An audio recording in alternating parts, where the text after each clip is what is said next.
Welcome, welcome, welcome, everybody, to Creators Creating, our Wednesday free tune-up call. I'm Corey Thorell, and I'm here with my partner, Aubrey Cardone. And today we are going to be talking about fear. We were talking about, getting ready for this week, and fear is a big topic.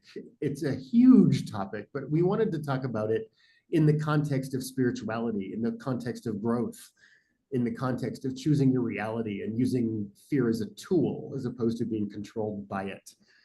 And as we begin to open our circle today, do you want to say hello, Aubrey?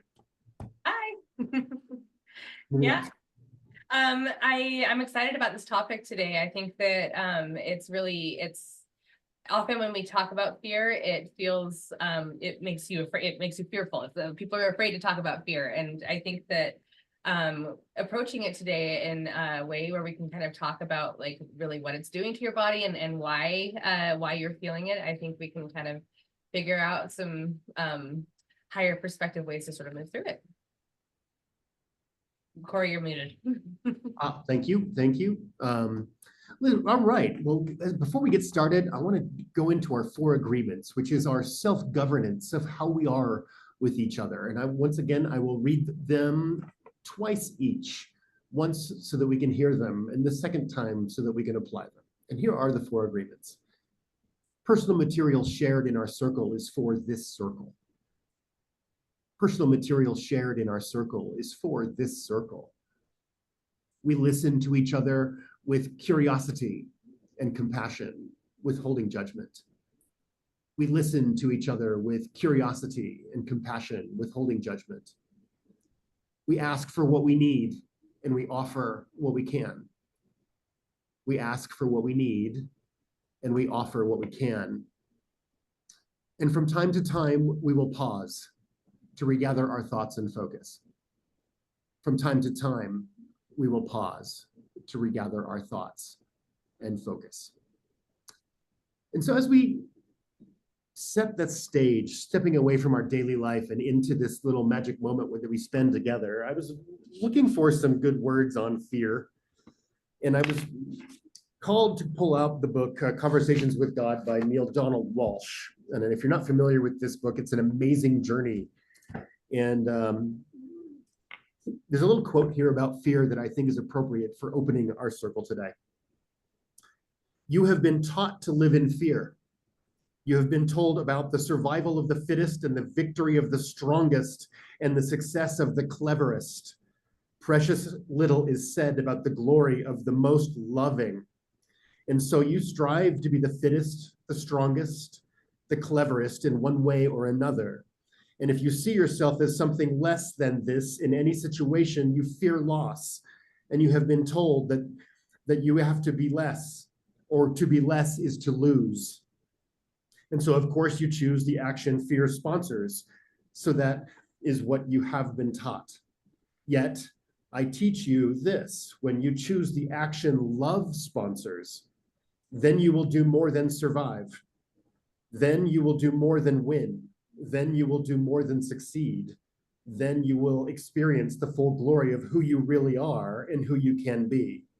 To do this, you must turn aside the teachings of your well-meaning but misinformed worldly tutors and hear the teachings of those wisdoms that come from another source. Thank you, Neale Donald Walsch. That other source is what we're talking about today. So what I want to do as we step into this is I want to pass the feather to Aubrey just to help step into the energy of this conversation and to invite fear as an ally as opposed to an enemy into our circle today. Aubrey. So today, I'm going to start us all off with a little meditation because when we talked about, when Corey and I very first talked about this subject today, the very first thing that came to me and the very first thing that always comes to when I think of fear is it's an indicator that you're not being present. And when you're feeling something like frustration or fear, it's you're you're putting your energy not in the now and the like inside of you. So we're going to start today with kind of getting some grounding energy and getting our energy just sort of like in the present, so that as we discuss this topic today, we can demonstrate what it looks like to be living without fear. So I want everyone to kind of get comfortable for a little bit, and we're going to take some deep breaths. And I want everyone to feel into the very, very bottom of your feet. And I want you to imagine that you have some roots just growing ever so slightly, sprouting out of the bottom of your feet and into the earth. And as we watch those roots grow, they're going to get bigger and bigger. Maybe they reach the crust of the earth. Maybe they start feeling some warmth underneath. And I want you to keep growing those roots bigger and bigger and bigger until you reach the very, very center and core of the earth. And when you hit that, I want you to notice that there is energy there that is going to start feeding back up through your roots. I want you to take some deep breaths while you feel that energy climb up your roots into the bottom of your feet, especially poor Danielle's foot, that she just hurt. And up into your legs, up to your knees. And I want you to bring it all the way up into your pelvis, and then up into your heart. I want you to just kind of feel that energy, just the warmth there, and just feel how it feels kind of tingly and pretty golden. And now I want you to imagine a string at the top of your head going all the way up. There is this tiny sliver of light that's coming down all the way through, just right through the center of your head, and then all the way down to your heart. And I want you to notice that that string has always been there. And I want you to receive the light from that string all the way down into your heart. And I want you to just focus on that string getting a little bit bigger around, just getting a little wider, and all the way into your heart. And now I want you to we're going to take some three deep breaths together as we focus on that feeling in our heart of the golden light from the earth and the light from the string that is your higher self and your consciousness merging together into a very beautiful, beautiful light in the very center of your chest. Breathe in. As you breathe out, I want you to release anything that isn't yours, anything that's not that light, essentially. Breathe in. Breathe out. And one last breath. Breathe in. And breathe out.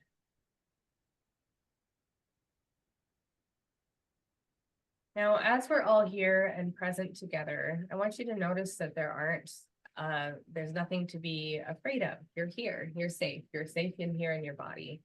And it's periodically, as we kind of discuss this subject today, I want you to just sort of continue to feel into that light. Notice that light. Notice how if we start talking about something triggering, that you might want to close off your light a little bit, and I invite you not to do so. And Corey, did you want to bring fear into the room as a entity? Yeah, I do. Yeah, I do. So what I want to do, everybody, is let's imagine that fear is an entity all of itself.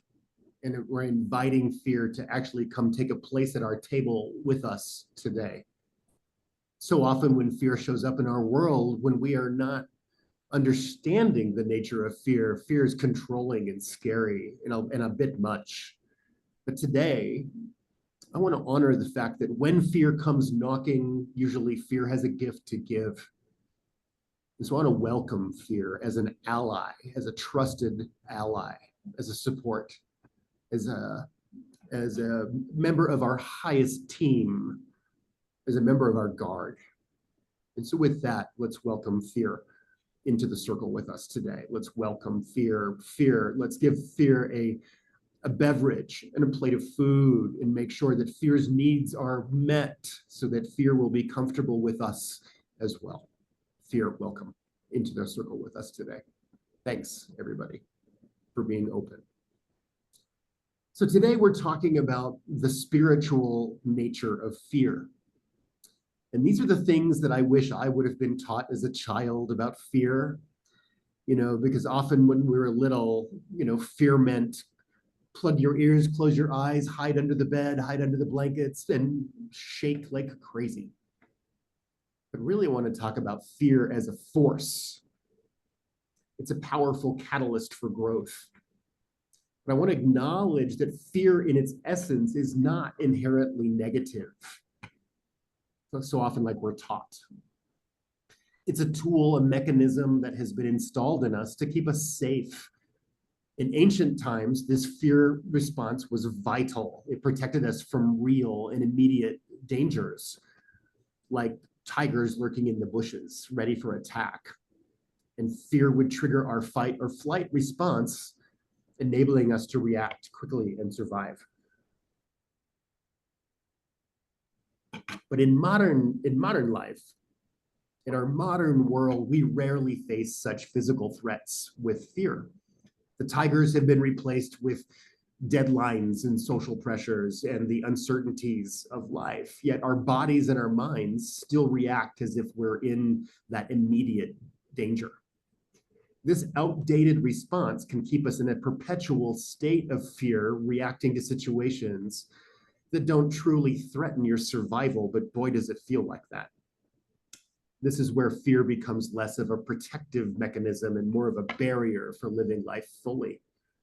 So this is what I like to call normalizing the abnormal, right? Fear is meant to be a short stint of energy to protect us in a moment. But in this modern age, most of us have spent hours, days, weeks, if not years, in a state of fear, which is not sustainable.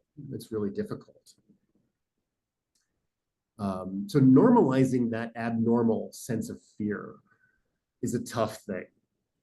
It's concerning how we've normalized this abnormal state of constant fear. We've become so accustomed to living in a state of heightened anxiety and stress that we don't even recognize it. Like I said, we've normalized this sense of abnormal. Fear becomes that backdrop of our lives, guiding our decisions, shaping our interactions, and limiting our potential. We've forgotten that it's not normal to feel this way. And we've lost sight of peace and clarity and power that come from operating from this place of love and instead of fear. So I want to just pause right there for a minute. And like we do, everybody, especially the people who are new, we love to stop at any time. You can raise your hand, you can interrupt us if you've got an insight, aha, or question. But I want to just kind of pass it around a little bit about long-standing states of fear, being feared or being afraid for long periods of time. I know I've spent years being afraid.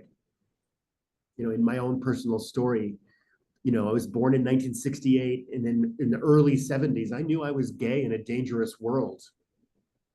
And I knew that I was okay being gay in a dangerous world, but I also knew it was a dangerous world. And there was no good examples. There was no role models. There was no happy stories. It was only bad news and hate and fear everywhere. So I was afraid. I was operating from a sense of overprotection of every bit of my reality for a very long time. So I'm going to pass the feather. That's just one example of me learning to do that in my life. And of course, that first lesson taught me to do it in bigger ways as the years went on. Learning to be afraid, limiting my abilities. Does anybody else resonate with times in your life where you were frightened or operating from fear for significant amounts of time? Does anybody else, even just to raise a hand, even just to say, I've been afraid for more than a minute in a decade. Yeah, Joshua. Yeah. Anybody else?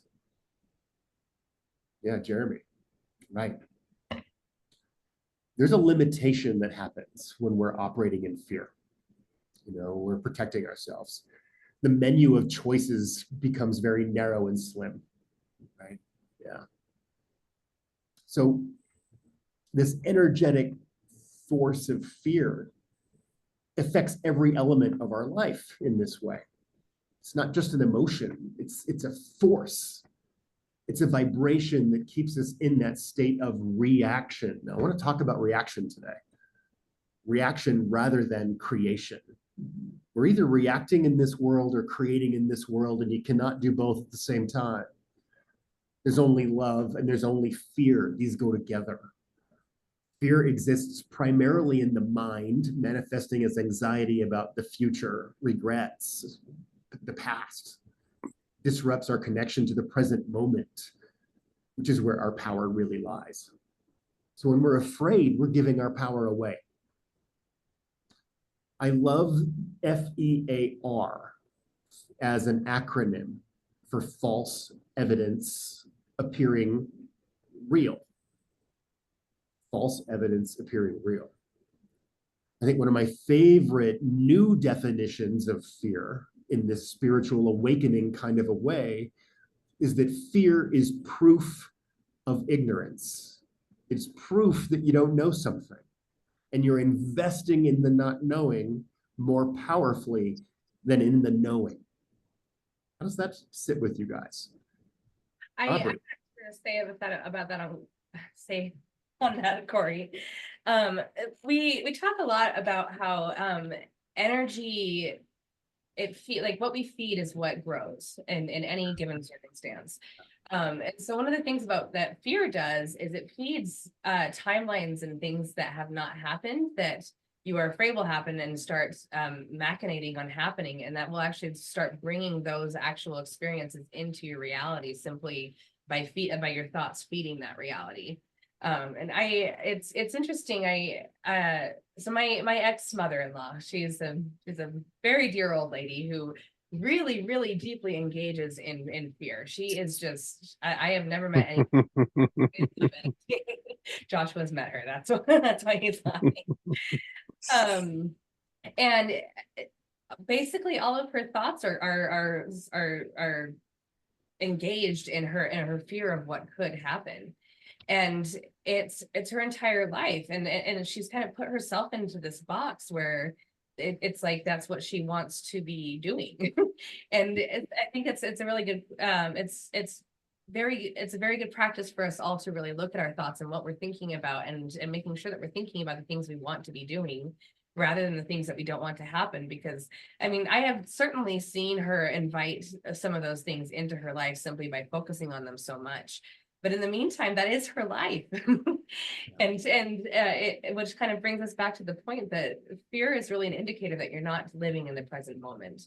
And really taking a few moments to regulate your nervous system if you are feeling fear, and take a few moments to come back to that present feeling that we started this discussion with today that should be your launch pad. And that's kind of where we're going with this. Big time. False evidence appearing real. Investing in the illusion of the worst case scenario. Our wild imaginations. We are all wild imaginators and creatives. We can make up a story, and no one can scare you more than you, right? You know your secret scary spots, and you can invest in scaring yourself in a big way. Sometimes that's a good thing to get you out the door, like jumping out of an airplane, to have a rush of something amazing. But sometimes fear, like investing in the illusion or the collusion, if it's a shared belief with someone else, about that worst case scenario becoming inevitable, is the only thought. If there's no other option and that's all you think about, we attract what we fear. I've learned, I knew that from a child. I remember that one of my first understandings of fear as a little kid is, oh, you attract what you fear. Well, then just don't be afraid. Well, how do you not be afraid then? How do you not do that? There was no education or good examples of not being afraid. I was just told, if you attract what you fear, well, then just shut it off like a switch. Easier said than done. But the nature of fear, is like there is a spiritual disconnection because we're not in the present moment. Like, oh my gosh, I'm so worried about the past and all the things that happened in the past that are limiting me from anything in the future. Or I'm so worried about the future, the worst case scenarios, that I cannot take action and do anything about it right now.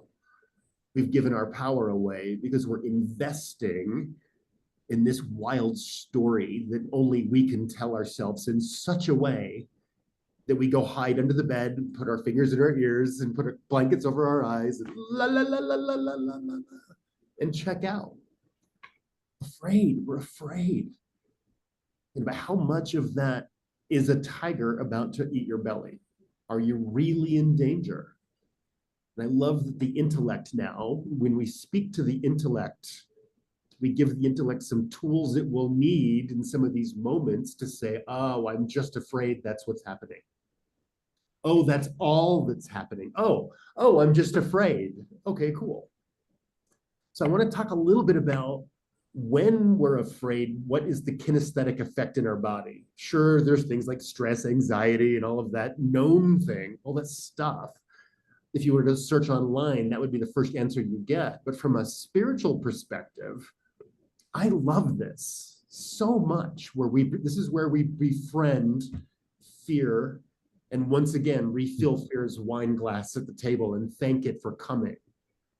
Because when we're afraid, excuse me, a cool thing happens. All 6 of our senses, the 5 plus our spiritual sense, download information quickly, very quickly. As if a tiger was about to eat your belly, all of a sudden we access the field of knowledge, the spiritual knowing of everything to be safe. Right? And that is an overwhelming sensation. When all of a sudden you're seeing vividly, you hear everything, you can smell things far away, you can taste and feel and know so much in a short amount of time. That's overwhelming. But when our intellect goes, wait, there's no tiger, and I'm afraid, and I'm downloading quickly because I'm capable, now I can calm down enough to receive even more information. I don't need to run away. I don't need to hide under the bed. I can actually tap into source. And my menu, instead of becoming a few things to choose from, becomes a huge menu of things to choose from. And then I will process them one at a time in my own time later, one step at a time. So it helps me a whole lot. Spending decades knowing fear too well as a limitation, as an excuse not to just go for my dreams because I don't get to for whatever reason.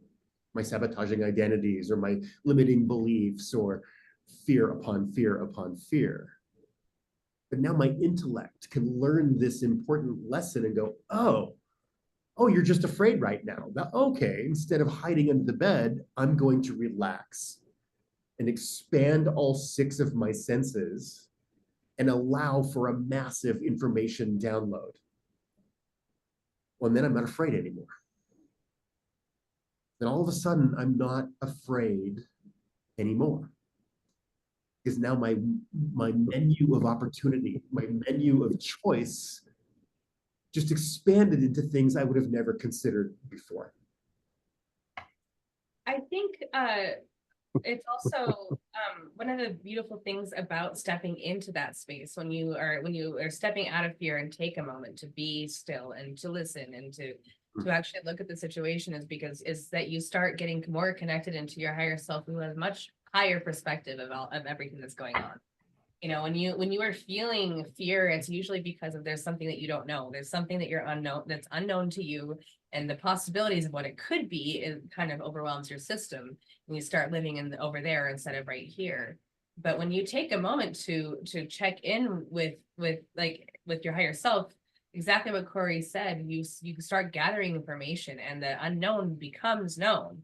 And the things that you don't know and still don't know after doing that, you now have enough information to realize that you still have the power in order to kind of to take your next steps anyway. And that there is nothing there's nothing that you aren't going to invite, and there's nothing that will come at you that you haven't invited yourself. Right. Let's pass the feather around. What's sparking in your heart? What are you identifying with, or a question, or an aha, or a giggle, or about this opportunity for a new relationship with fear as a teacher and a guide? Let's pass the feather around. Joshua, you have a gold nugget for us. I figured out how the mute thing. I was gonna say that it's about harnessing the fear. It leads to all kinds of like time dilation, so you have more time to act because you're moving more quickly. All the information's coming in, and it's you make it your friend. You're no longer fighting against it. It's like like you slapped a stallion in the ass, and you're just you're along for the ride, but you can steer it. So it gives you have access to like superpowers through that. Yeah, for sure. I love that it changes our relationship with time. Mm-hmm. Yeah, you move super fast. It's not that you move any faster, but time moves slower. Yeah. So same thing. You can do more in that micro moment than you ever thought possible. Yep. Yeah, exactly. Thank you, Joshua. You bet. Danielle, you have a golden nugget for us.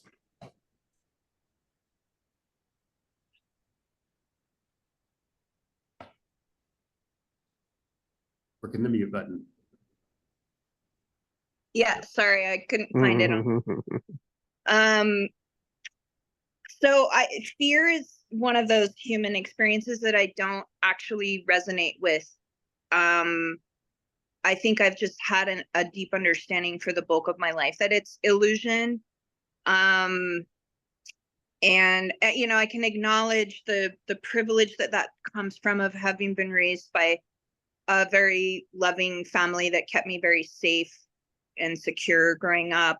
But fear is not something I really understand. So in inviting it to the table in the opening exercise, it was interesting to me because it appeared as like this goofy imaginary friend monster kind of thing from like Monsters Inc. And I'm like, oh, okay, well, you can still be an imaginary friend. And I definitely acknowledge within myself that I meet resistance, and occasionally I hook into like my mother's pattern of worrying and calling into existence a worry or a fear that's just an illusion. And like worry and fear really are just manifesting and praying for what you don't want. I'm witnessing that my whole life through my mom. I've been really good at being like, no, that's silly. I'm going to manifest what I do want. But all of this being said, I do think that it's a worthy exploration because it is a human experience and it's all around us. And I think that the world that we see around us that is really yearning for positive growth is built from fear, and it's built from lack mentality, and built from this concern that there's not enough to support the well-being of every being on the planet. And so, in wanting to oppose that, I think we all need to generate that deep understanding that in any given moment, we have everything that we need. So good. And anytime that I do catch myself kind of spinning about what is coming down the pike, I just remember that. What do I actually need in this moment? And whatever it is, I have it every time. Yeah. So good. Thanks, Danielle. So good. Yeah, for sure. Thank you guys. Because we are taught to be afraid in this world. Our politics and our religions are fear-based. Like stay guilty, give us your money. All of those kinds of things we're literally taught to be afraid by so many things and places and mentors and positions of power. Yeah. Anybody else have a little golden nugget or something to offer? Anything popping for you? Anybody want to pop in? Anybody? I'm thinking about this a little bit. In my past, things that I've been afraid of, because I feel like in my present state, if you were to ask me what I'm afraid of, I'm like, I got nothing for you. Like I'm past all of the, imagining illusions of what could or could not happen to be afraid of. But in the past, a lot of my fears have been based around afraid of loss, losing a relationship, losing a loved one, losing possessions, or afraid of being controlled by someone else or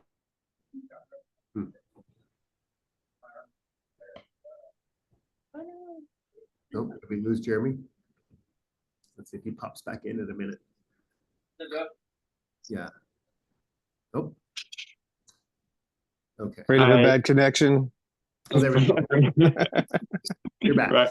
You're back. Good. Welcome back. So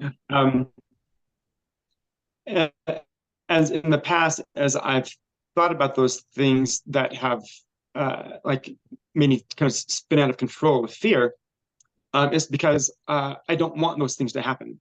Right? Like I don't want to experience suffering. I don't want to experience being controlled by someone else. I don't want to experience the loss of a relationship or a loved one. But why? I had to stop and ask myself, why do I not want those things? Because those things are the human experience. Those things are the items that help me grow and transform and become a different person. Help me down my own personal path of awakening and enlightenment. So I think I was able to just drop all those fears because now in some twisted way, I want those things. I want to suffer. Like suffering, that's going to happen. Bring it on. I'd be very interested on how I handle that suffering and what turns out in the end, and how I transform through it, and how I transmute that experience, and how I create. Right, we are creators creating. How I create my own experience out of that suffering. So there you go. That's my 2 cents. right on, brother. And I know we've talked about in some of our past workshops about we suffer because we know how. We suffer because it's familiar. We'll choose to suffer again because we know we're going to get some dopamine and serotonin and get a fix, even though we're only going to get a little bit. So we're willing to suffer in some of those ways. But I love what you said, Jeremy, about, oh my God, I don't want those things. I do not want those things. I'm afraid of those things. But here in this opportunity in our last 15 minutes today, to switchcraft this moment, to know what you don't want just barely enough, to turn it around and to ridiculously know what you do want. We kind of need to know what we don't want enough to get us out of our chair, to wake us up a little bit, to make the hair stand up on our neck, just to go, oh, I care about this. I care gigantically enough to get out of my chair. But what we're not taught to do in our day and age right now is to dream gigantically and fierce an amazing detail, and then to dream the dream again and come back with even more detail, which then excites us. Now I'm so excited. The discomfort got me out of my chair, but my joy and my thrill and my imagination and my creation got me walking and then running toward my future. Walking and then running toward my future. We want to know what we don't want just barely enough to turn around and know gigantically what we do love and what we want. Angeles Arian, who's one of my heroes. I'll mention her many times, I think, in our times together. Cultural anthropologist and folklorist who passed away several years ago, written some really great books, done a lot of great workshops. And she always talked about this in another way, about how our world today can no longer afford to only describe what is not working. Dramatic pause. Without prescribing the solutions because of them. So she talks about that as description and prescription. The world is too good at describing what is wrong or broken. We can turn on the news and the radio and we see ridiculous descriptions of sad, low vibration, fear, scarcity, all kinds of things. But we're not seeing the powerful, positive, love-filled prescription, just like we're going to write a prescription of a solution of what we would love to see in the world because of those things. So this is where I want to invite our last few minutes together today. Well, what are we prescribing because of our fears? What would we love to see in the world? What are we creating because of our limitation? What are we creating because of our fears? Where is fear all of a sudden that welcome guest to say, I showed you what you don't want in such a way that I got you out of your chair. And now that you're out of your chair, here's your running shoes. How do we prepare to run toward the life that we choose or create? How is this, like, what's sparking here? Fear is in our culture. It's every time you turn on the radio, every time you turn on the TV.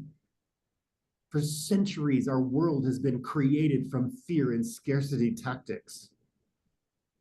And it's everywhere. And we live a beautiful world because a lot of those things, a lot of art and beauty that we celebrate today was created because of those things. I am grateful for so much of that art and beauty, but I have to remind myself to see it. And when I see it, I'm inspired and I get out of my chair. Out of my chair. Let's pass the feather around. Let's have everybody speak as we begin to close our circle. Susie, can I start with you? Sure, Corey. First, I just want to thank everybody who shared their fear experience, because to do that, you have to be really vulnerable, and I think I really appreciate that. And for me, my old self would have been very, very fearful to take on this journey that I'm about to take at the end of the month. It's a travel journey. It's and fear for me can be described in so many different ways, right? Fear, anxiety, worry. It could be any of those things. It's just anything that's holding you back, and it's like you said, you don't understand what's going on, so you retreat. And and this journey, instead of sitting in those negative things, I want to challenge it and go forward, because my old self would have never taken this journey, or never planned or even thought about taking this journey by myself, because I normally rely on other people to go with me, and I'm doing this on my own. So I'm really excited, because I think it's also about a part about stepping into me and who I am. And I just wanted to share that, I'm doing it and I'm really excited. Yeah, thank you, Susie. And you're right, bravery and vulnerability are two sides of the same coin. You can't have one without the other. So let's hear it for being brave and vulnerable at the same time. Yeah. Gina, do you want to pop in? Hi, love. Hello. Just, well, as you were talking, I just went through so much of my history of, I'm a retired nurse, and boy, I worked night shift, and in hospital most of my 40 years of nursing, and I just remember going, it was truly amazing going from room to room to room to, you know, hand out medication and do whatever. Everybody was watching CSI, or, I mean, just the most fear-based stuff all the time. And it was just like, oh my God, no wonder they're sick and suffering, and they thrive on it. And it's been so ingrained, especially through the mainstream media and stuff. I, and then don't even get me started with Western medicine. And you have to take this pill or you'll be sick, and your blood pressure, or what. Oh, but yeah, that's my tale on fear. It's ridiculous. Yeah, thank you, Gina. We do. We see it everywhere. We see it everywhere. It's I'm looking forward to the new. I hope. Jeremy, what pop in?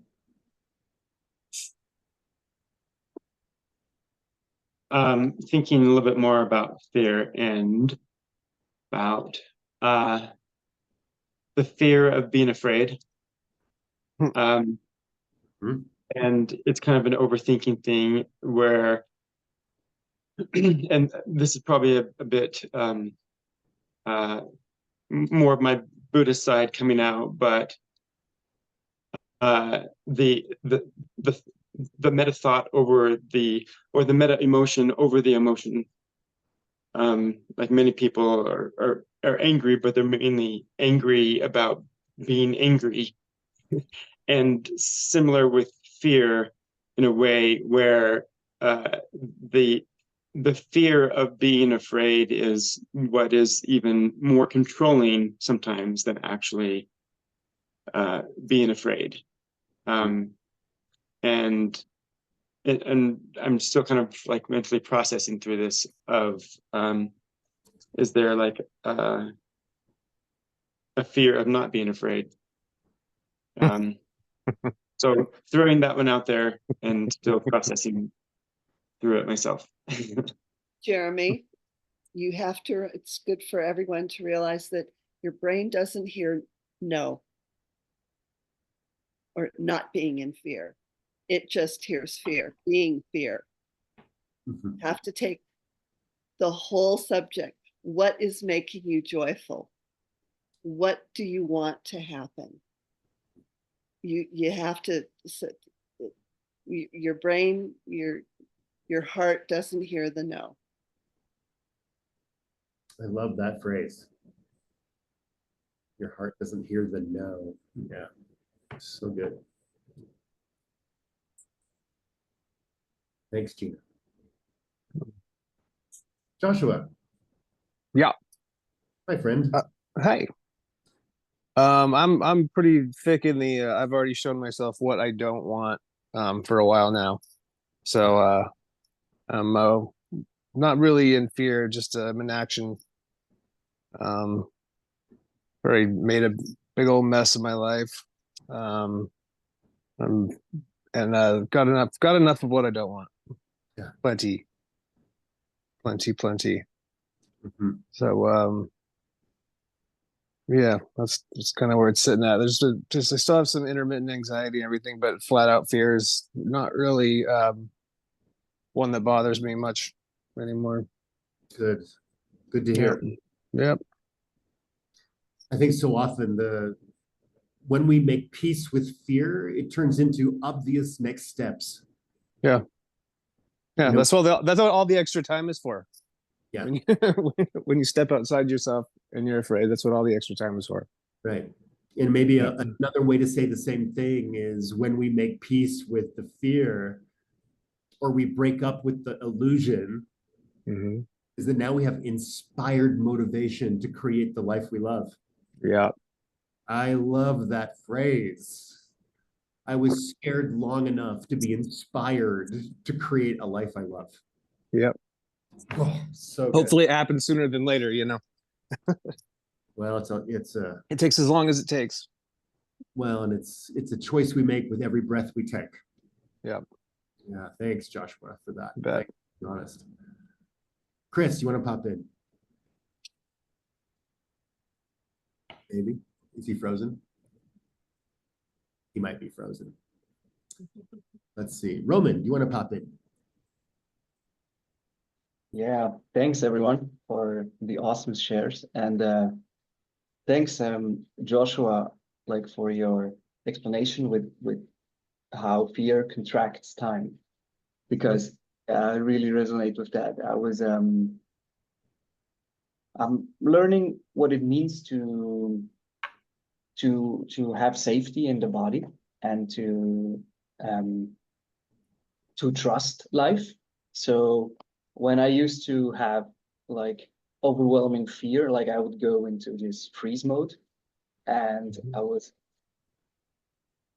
almost unable to breathe. And I was like, "Oh, I need more time. I need more time. There's some, I was like, please give me time."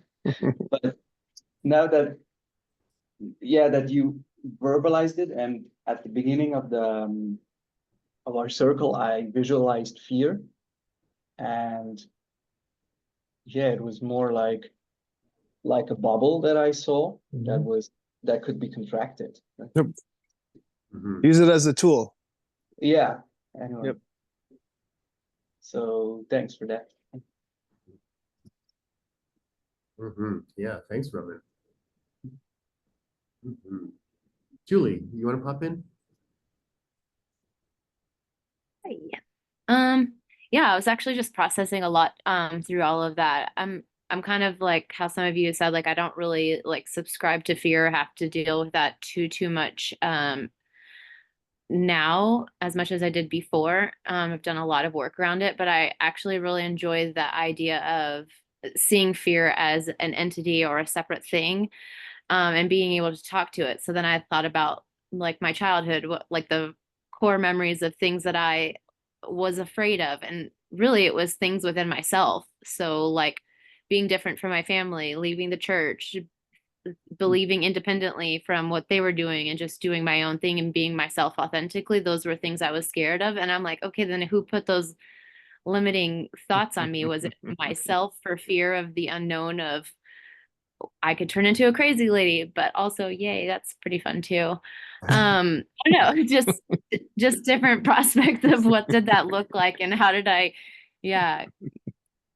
I'm glad I overcame those fears and did what I wanted to do regardless. Yeah. But I think that's a nice tool and exercise to just make that relationship too of like fear doesn't necessarily mean a warning for something. It's usually just something that you don't understand or know. And that's ridiculous. Yeah. False evidence appearing real. Fear as an ally. I love this so much. Like so much in the work that I do in superconscious recodes, like when I'm working with my clients, like giving fear or love or any of your sabotaging identities or any other part of your belief system or the story you're telling. If we can remove it just far enough away and give it its own voice, our story can shift and change. Our intellect gets on board as our number one team and fan. And then we can go into the subconscious or the unconscious behaviors and install significant change. I love getting our intellect on board as our number one fan. A lot of the work that we do here in the teaching part of this is giving your intellect the tools it's going to need before you need them. So that when a transformation happens, or if you do a ceremony and you have a transformation and there's some integration work to do, then all of a sudden your brain will go, oh, right, Corey and Aubrey were talking, oh, awesome. As opposed to, oh my God, I just had a massive aha and breakthrough and I've realized I need to learn something before I can apply it. So much of my values about this work and teaching this work is to give you the tools before you're going to need them, so that when you need them, you already have them in your hand. It's a whole bunch of what we're doing here. We're right at the end of our hour, everybody. Aubrey, do you want to pop in with some last thoughts? Yeah. Yeah, I just would like to invite everybody to spend some time today thinking about times in your life when you were acting out of fear, and kind of you'll see that in hindsight you can see that there were completely different steps that you could have taken had you not been blinded in this kind of go momentum stage. And I know for me, when I look back, I had this one particular project that I just got into a really fear-based mindset on it, and I thought I was using the fear as motivation to get it done. But when I look back, I know that if I had stood in my power, and I would have had thrice the motivation to actually get the project into a much more high vibrational state. And so while you have that hindsight now in this version of you, you also have access to that hindsight from future versions of you. And the more that you connect into your heart, and the more that you connect into yourself, the more that you will have the broader picture, and you won't need to take those steps. And so thank yourself for teaching yourself how to not do that. It's like Corey was saying at the beginning of this, fear is a very good way to learn what we don't want. and now we can do what we do want. Also, before we close, I said at the very beginning of all of this, but Corey and I have just opened a Telegram channel for everybody here to connect with each other. The link is in the group chat on this Zoom, and we would love for you guys to be able to like chat amongst yourselves, and we'll pop in as well to in between Wednesdays. And we'd love to hear any like topics that you guys would like to hear more about. Corey and I both have a really broad range of subjects we can speak on and curriculum that we already have built. So what do you want to know more about? We would love to hear that. Yeah. All right. There's just something right there, Aubrey's invitation to consider where fear has been really close to you in your life. And I want to add one more perspective to that invitation, is that with fear as an ally, as fear as one of your trusted team leaders, one of your guides, is that you can also go back and rewrite the story of that moment and see where fear was actually knocking on your door to offer help, as opposed to go hide, go hide, go hide. Where was fear offering truth as opposed to enhancing the illusion? This is some good, wonderful work about healing your past, which will change your future. So I invite you to do some reading, dreaming, and writing about this new relationship with fear as an ally. And with that, everybody, thank you for spending your Wednesday afternoon with us, or Wednesday evening, no matter where you are in the world. Switzerland showed up today. Dang, so cool, so cool. With the pride, Switzerland. Yeah. So thanks everybody for being here. We're going to be here every Wednesday for a good long while, and we also want to know what you're thinking about it. So that Telegram channel, please ask your questions, ask for what you need, offer what you can. Let's help each other. Let's feed each other. Let's love one another together. So with that, everybody, our circle is closed. Thanks for being at Creators Creating.